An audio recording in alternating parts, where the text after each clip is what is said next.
Welcome to Jam, where we talk about stuff and things every week. We will use harsh language and talk about things that may not be comfortable. We may chase a rabbit for a bit, but we'll come back around. Are you ready to jam? Alright, we asked you who your favorite serial killer was so we could talk about it today. And today we're covering one of my favorite subjects. It involves LSD, manipulation, and racism. Yay! Racism. So, my favorite serial killer is Manson. He, of course, did not do the serial killing himself because he copped out and had other people do it for him. Or was he smart? Fucking pansy ass, can't do his own murders. I think it goes without saying that while we say these are our favorite, I think we mean by favorite is most interesting to us. Yes, so he's... we don't mean worship? No, he's my favorite because of the way that the manipulation and everything went is just so frustrating and asinine that it's really hard to believe this ever happened. But he is, it's interesting in the fact of how much merit we put into when someone has been manipulated and how much we, have to start blaming people for their personal choices, like literal murder. Literally. Well, murder. he coerced, manipulated, whatever, these people into doing the killing. At what point, though, I get not wanting to think for yourself at a certain point, you're just done or whatever, but to actually let someone tell you and convince you that murder is good. Is the correct thing to do. Yeah, so for whatever reason. Diving into fun facts about Manson, his followers committed 9 murders. One of my favorite quotes from him is, "These children who come at you with knives, they are your children. You taught them. I didn't teach them. I just tried to help them stand up. Most of the people at the ranch you call the family were just people you did not want." So there's already highlights of people in vulnerable situations who are going to be easily manipulated. And his statement is not wrong because he coerced people to do these murders. But at any point they could have said, "No, that's fucked up. I'm not going to literally kill someone for you." That's true. I mean, I get it. But I think the obedience to authority, I think, is more powerful than we think in the long run. Well, you could take it and equate it to maybe the military, any military. Right. If a general tells you, or any person in power tells you to do something, you think, okay, I am the low man on the totem pole, I have to do this. Right, and I can't overlook the usage of LSD in these murders. Fort is the only one who she admitted that she did stab while under the influence of LSD. So that absolutely plays a role in it. And it's unfortunate because LSD is a tool, and tools can be used for either good or bad. Don't be a tool. Shit. And the reason these murders started happening is because Manson believed in a concept called white genocide. He thought that black people would rise up, murder all the white people, but this is how delusional this man was, is that he thought the black people would turn to him and his family as the potential leader because they're too stupid to lead a society. Makes sense. Mm-hmm. So out of all the white people that would be murdered, it was his ass they would keep. Well, right, but how much LSD or other drugs was he doing to convince himself? Oh, so many. This is true. Right? Yeah, I can't imagine the list. It must have been fun. Gosh. So the murder started because he's trying to initiate a race war. Wow. Now, when we talk about manipulation and LSD and how that could have played a part in it, we also can't overlook the fact that when at trial, the people that did the actual murdering are giggling and sharing glances with Manson while not on the effects of the drug. Mm-hmm. So how much can we really give them credit. Like, they know what they did. They murdered someone in cold blood to try to initiate a race war. Not just someone, multiple people. Multiple people. This happened more than once. And one of them was pregnant because she was an actress. Right. Tate. Right. And I come back to the obedience to authority thing. There was a study done by Milgram, Stanley Milgram, and basically his whole deal was he wanted to understand the factors that led people to obey the orders given by people in authority. And so he designed a study which they could watch and see the extent of which a person would produce obedience from an authoritative figure, even to the point of harming another person. I can see that on mass cases. I just don't understand how this one... And Manson is not an intimidating person. He has the crazy eyes, but that man is a twig. Right. It's all mental at that point, right? But if you were going to try to manipulate and control people, you would start with someone who is very young. Most of his followers were very young. Right. Yeah, and they come from backgrounds where they were abused and weren't listened to. Looking for an out. Right. Then all of a sudden they get that daddy father figure in exactly. their lives. Yeah. I mean, I don't think that is any excuse to just... I mean, personal accountability is still there, no matter how far you've been manipulated. I would think so. I would think so, too. I just don't, It's a little bit of A and a little bit of B, but at the end of the day, they are the ones that had to make a decision on whether or not they were going to fucking murder someone. Sure. I can see that, but I guess you have to also look at that person's perspective is, if I don't do this harmful thing to this person, then that harmful thing is going to be done to me. But Manson never killed anyone in his own hands. But they don't know that. Did he hurt any of his followers, though? And probably beat him, but...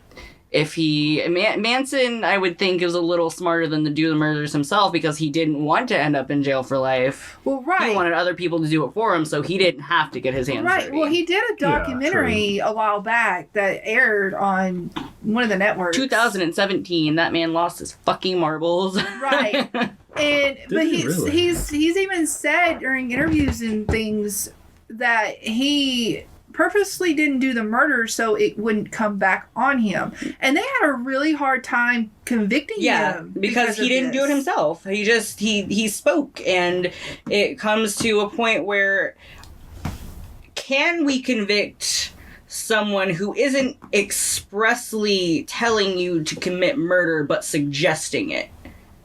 Right. Are we allowed to convict those people who are suggesting it?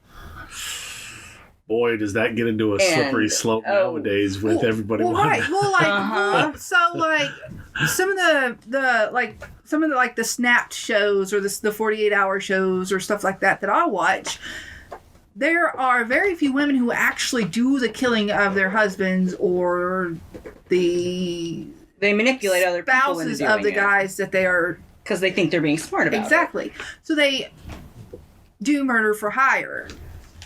And while they didn't specifically kill the person, they are still tried for conspiracy to kill. Right. Well, I guess then it becomes like, if I get into protesting and all that kind of thing, and I talk to people and incite them to do violent things. Law and Order SUV actually did an episode on that. Oh, shit. And the episode was them trying to convict the guy that was leading the protest that the person who did the murders was at. Right. Oh, That's very interesting. Well, Manson it pulls my leg because it's how deep down the rabbit hole do you have to get for one individual to do that for a person. But isn't it kind of like how cults work? Yeah. That's exactly. The only difference is the cults aren't going and telling you to kill someone. Because if someone that leads a cult told their followers, okay, well, God or Jesus or whoever told me to tell you to go kill this person, I don't think that person would have a problem with doing it because they've been brainwashed to think that that was okay. Yeah. Right. I can see that. That makes sense. Very interesting. Yes. Very interesting. So the last part I don't like bringing up because Manson decided to drag the Beatles through the dirt because evidently he's inspired by one of their albums that's supposed to be about the fall of Rome. Right. And it's in his LSD'd up brain about an upcoming race war. And Interesting. the Beatles, because I did some digging to make sure that this wasn't some like crazy thing where the Beatles putting hidden racist lyrics in their music. No, they were about as pro-black as you could get in the 1960s, refused to segregate out their concerts. Right. Nice. Very cool. So, a racist person taking a racist rhetoric and using it for bad. Mm-hmm. It's crazy. Speaking of white That is supremacy, crazy. Yeah. So, what I am fascinated with is not how one person can control a few, but like I was saying, someone who leads a cult leading hundreds. Well, what about Hitler, who led thousands, hundreds of thousands, a whole country? Right. He actually used the propaganda tool, radios, speeches. He was an excellent speech giver. Mm-hmm. He hit all the key points, started low, Very ended with, charismatic. exactly. Yeah. And he actually, when he got chancellor, he actually were the first few speeches. He didn't acknowledge the Nazi Party. He everything was, okay, we're in power, we're in office now, let's do this by the book. And it slowly, within a few weeks, ended up being the Nazi Party, the Third Reich. And he got the German people behind him because at the time they were going through a depression, and he was able to, because who had the banks, who ran the banks? Jewish people. Jewish people. Yeah, I've heard of that. So he was able to convince the German people that the Jews were withholding all the money. The reason they couldn't buy groceries, couldn't feed their kids, couldn't get jobs was because of the Jewish people. So on top of that, they had the depression. They were seeing this. Well, yeah, there's Jewish people running the banks. Why can't we have any money? He also, because of the radio was popular around this time, had these little radio boxes and put one in, if not every house, almost every household. right? Where he would give his speeches to the people who didn't go to Yeah, the rallies, and controlled what they heard on those. Newspapers controlled the newspapers, so they were only hearing and seeing what he put out. So up until they started losing the war, the German people were in support of him. Yes, Hitler's going to save us. We are, the greatest country in the world. Really? Yes. Huh. They started being hit even harder with the depression, and it got horrible. Oh, was this like before the war? No, this was during the end of the war, right? Kind of toward the end of the war, where they were actually he was forcing them to work 7 days a week, making bombs and making things for the soldiers. They were actually being rationed on food and stuff for the food and things, materials and stuff like that were sent to the soldiers instead. Even the soldiers were trying to hide. Because they didn't want to fight anymore, because they seen that they were losing. They knew they were going to die. So a lot of them toward the end started giving up and just, letting themselves be captured. Because it was either that or starve. Because they weren't getting food and they weren't getting clothing. They were freezing to death. They were in Russia or very close to Russia. The stupidest thing they could have done was exactly. Russia. But that's the thing. Stalin, who was the dictator of Russia, agreed with Hitler. They were going to split Poland when this all started. They were right there with each other on all of it. Right. And it wasn't until he betrayed Russia and he had to go fight Russia and he thought it's not going to be a big deal and sent all of its soldiers over there, Right. and they froze Underestimating the or powers. exactly. Yeah. And let's be honest, the Russian army, huge. Right. Mm-hmm. That and the cold weather. Exactly. Well, they're used to it. Not only do they have the clothes, but they're used to the weather. Who the Russians are. Yes, absolutely. Yeah, no, that was the German downfall. Exactly. Was the coldness of the Russian environment. They weren't used to that crap at all. Right. But hundreds of thousands of people, but 100,000 soldiers at least to start off with, believed in his vision just through the power of persuasion. I think in cases like Hitler, it really highlights how easy it is to, and this goes for everything like faith, politics, how easy it is to use something like that against a person, and then it's how easy it is to completely ignore that the actions behind this political leader is hurting people. Because you are out for your survival, and you kind of you block that out. You're like, it'll be better in the future for me, because right now I'm in a position where I am starving and I have no money to feed my family, and I could be aware that awful shit is happening to other people, but if I'm in a desperate situation, I mean, how much of me is going to be able to care?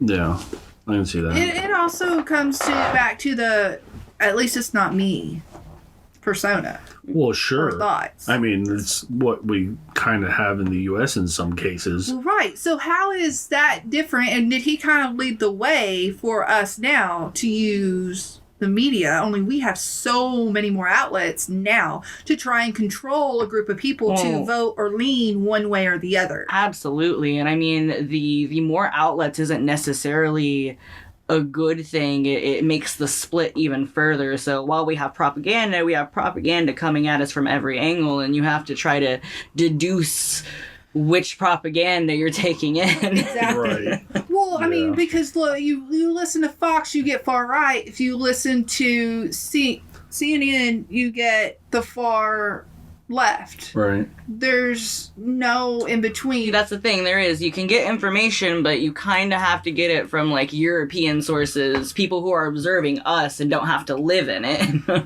Well, and even that's kind of sketchy because even they lean one way or the other. Right. Well, it's because a lot of countries are looking at this country saying, do it like we do it. Wait. Right, but at the same time, you can't say do it like we do it and then expect it to work as well here. Right.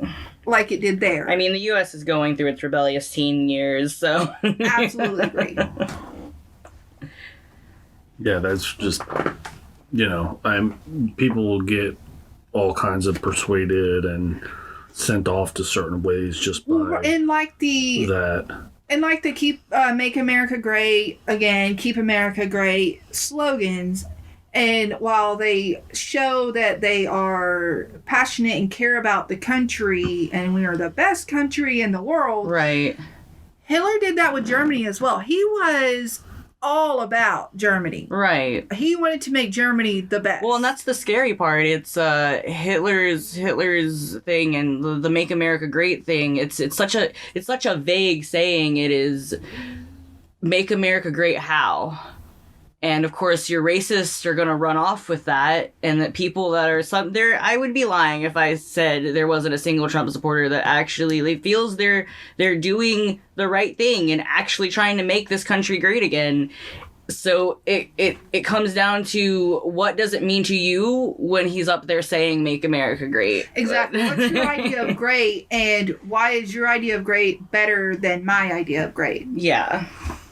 So I can see that. I mean, and that's one of the biggest reasons Trump scares me, is because he has a lot of racist people behind him, and it's scary. Whether he endorses them or not, or allows their endorsement or not. They're there. Exactly. They're there. Exactly. Because in their minds, after he denounces them, is, oh, he's just doing that for the media. He's just doing it because he has to. Because that's what crazy people do. Yeah, you get that on both sides too. Exactly. He's only denouncing that because he just wants us to believe that he's not or whatever. So I feel tough. that way personally with all the racist shit that's come out of his mouth, and then like the one denouncement of it doesn't make everything he said after that better. He, at least the video I saw, he denounced it multiple times. Did he denounce it when he was asked to during the political debate? Right. No, I guess not. I didn't watch it. I mean, you got me at the direct question, and then the ignoring of it is just... Right. Anyways, as we scroll off into politics off of Nazis, we'll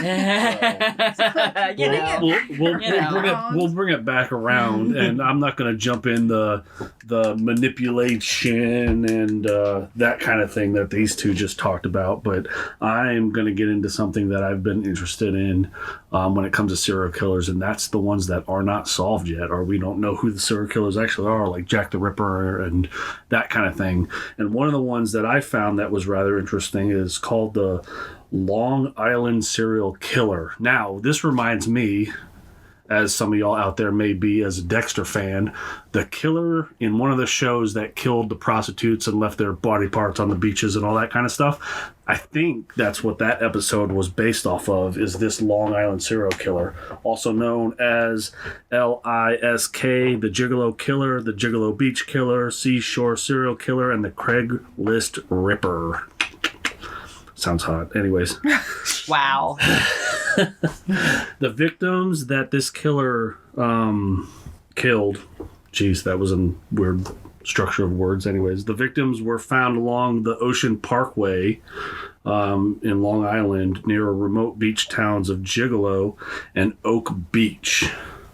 The remains of 4 victims were found in December of 2010, so it's not like this is, way out there. So this is recent. He'd still be alive. This is recent. So in 2011, authorities came to the conclusion the 2 of the newest sets of remains that were found were the work of a second serial killer. Later on that year, they withdrew that claim and decided it was actually just one person that was responsible for all 10 deaths. All the 10 people that they had found so far. What state is this? New York, okay. New Jersey area, I believe. Okay. I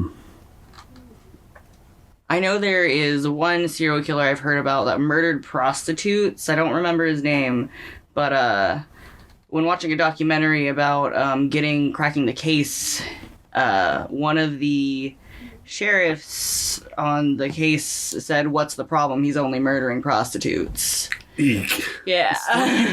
Still human. Exactly. Jesus, y'all. Just because they make their money differently doesn't mean anything. A dollar is a dollar anyway. You Right. know. And, I mean, to put icing on the cake, they were black prostitutes, so... Yeah, I didn't look into the identities of all these ones. I think the first one they found was in 2010 in May, and they came... This person's name was Shannon Gilbert, a 24-year-old woman from New Jersey, who had been reported missing May 1st of that same year. She was last seen in Oak Beach area, and then she kind of disappeared. In December 2010, a police officer and his dog found the skeletal remains of a woman near in a burlap sack that had deteriorated. That's disgusting. Yeah.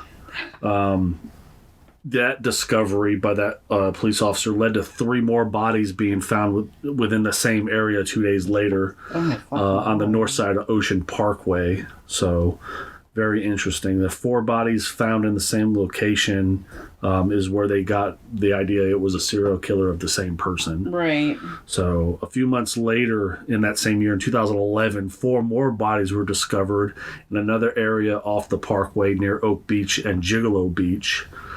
So that's 8 total they had found just in from 2010. The May of that year to April of 2011. So within a year, 8 people. So that this person, male or female, they have a suspect, but I'm not getting there just yet. Male or female has, killed 8 people pretty quickly. 5 days later, the search for more bodies began in Nassau County. They found a partial set of human remains, skull and all that kind of stuff. Or 2 more sets, and that brought the total to 10 victims within that 2010 to 2011 year.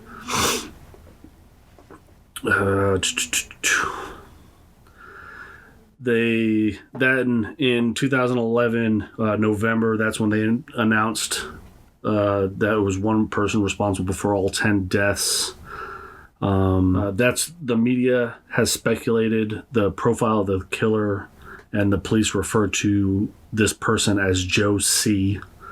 The New York Times said it was most likely a white male in the mid-20s to mid-40s. That's like a 20-year stretch of a person there. That's so vague. So narrow it down is, I'll tell you everything. He's kind of tall, he's kind of short. He looking like a man.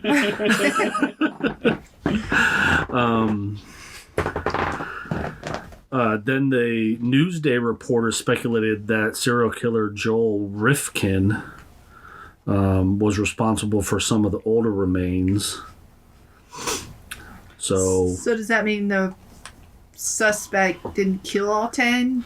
They don't know. They think it was 2 people for a little bit. Then they've gone back and decided, because they found the bodies in 2 separate locations, I guess that's why they decided it was 2 at one point. But you said that the other serial killer they think were responsible for the older murders.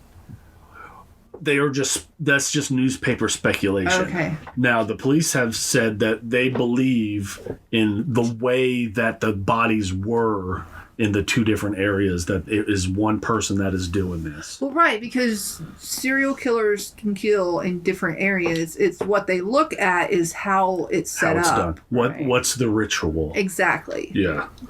So, people of interest, James Burke, December 15th, 2016. This is when this person became a suspect. He had been sentenced to 46 months in a federal prison for beating a man who stole a duffel bag from him filled with sex toys and pornographic material from his vehicle. You leave him alone. He was probably just trying to have a good time. I'm not judging the person. I'm just saying he got arrested because he beat someone's ass that took his toys, okay? I would too. But is he a suspect because he had the toys? Or because he... No, he's a suspect because That's my question, yeah. he got with an escort and was a little rough with the escort. Oh. So the escort went to the police and said, hey, this dude fucked me really hard. And they were like, hey, why are you fucking so hard? Are you a killer? So that's I guess that's happened. fair. If it's those kinds, if your profile murder is murdering prostitutes, then... Right. So, she described that he violently yanked her head during oral sex to the point where she started tearing up. That just sounds like one of the big name porn producers, honestly. Pretty much. Burke was unable to reach orgasm and proceeded to throw $300 to $400 at her afterward. I don't really understand. Lucky hoe. Yeah, I'm not seeing the problem here. I mean, let me face fuck you. Here's $400. It was being a sex worker. The aggressiveness. Yeah, she didn't consent to being manhandled like that, paid or not. So consent matters. Oh. Right. Okay. I mean, I don't think hyper aggressive face fucking necessarily means you're a serial killer, but I don't know. She had a vibe, then she had a vibe. Right. And then I don't know why she decided that she had to tell the police this was her first time to ever have been paid for sex. She want to make sure she doesn't go to jail. Leave her alone. CYA, motherfucker. John Bitchrolf in 2007 is another suspect. He was convicted of murdering 2 prostitutes and suspected of a third. but they couldn't. The way that he killed those, I guess, didn't really match the way that they killed others. If it's one thing I've learned watching those murder shows, it's whenever they first start out or if they get bored, they'll switch it up. Yeah, they change it up. Gotta spice up that thrill. Right, but if they're first starting out, it could be different because they're trying to fine-tune their They have to process. find what's actually getting them off in these areas. Right. So, I mean, apparently, if you're in that area and you're violent with them, you can get into trouble. No, yeah. As you should anyways, rapey bastards. Right? Dumb motherfuckers. So what is it that interests you in the serial killers that can't be found? How they did it and how, you know, because as high of a technology and a science that investigations have become, how is it? And I mean, we're talking, 10 years ago, this dude killed all these people and still not caught. Now, do you think it's because he's clever, or do you think it's because they don't care? I think they do care. There's several other suspects. Okay.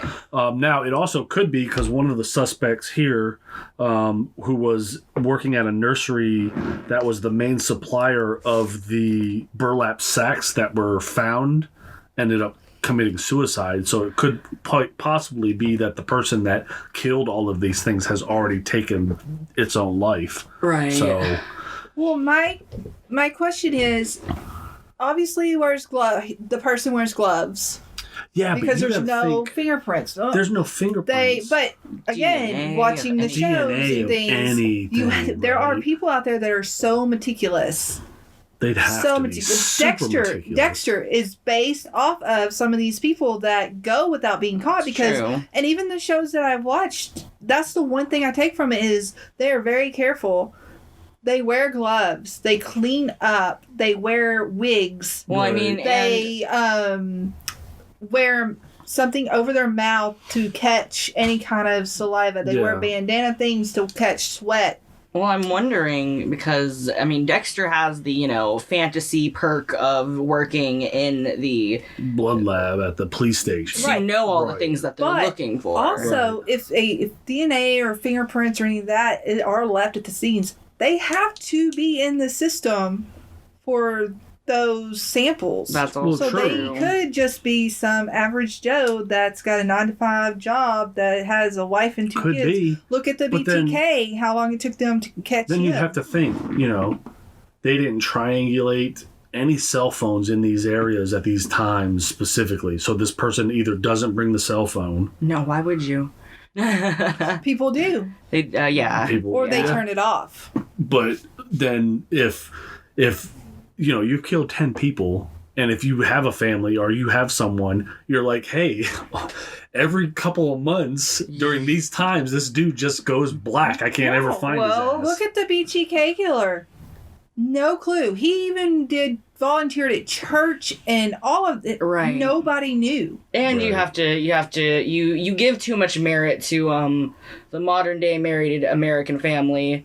I mean, it's not unnecessary. It's not necessarily. When we leave, we tell each other bye and we leave. And I leave and I know you leave. And same with Adrian. And we text when we get there, hey, I made it. Right. Not everyone does that. And then you have, Well, okay, yeah, if but they you're go right. But on we a still business ghost trip. on each other for a couple hours. Well, no, Right. but when they're supposed to be at work, you think they're at work, Mhm. but they tell their job, oh, I'm sick, and they go and do whatever, Right. especially if you have a night job.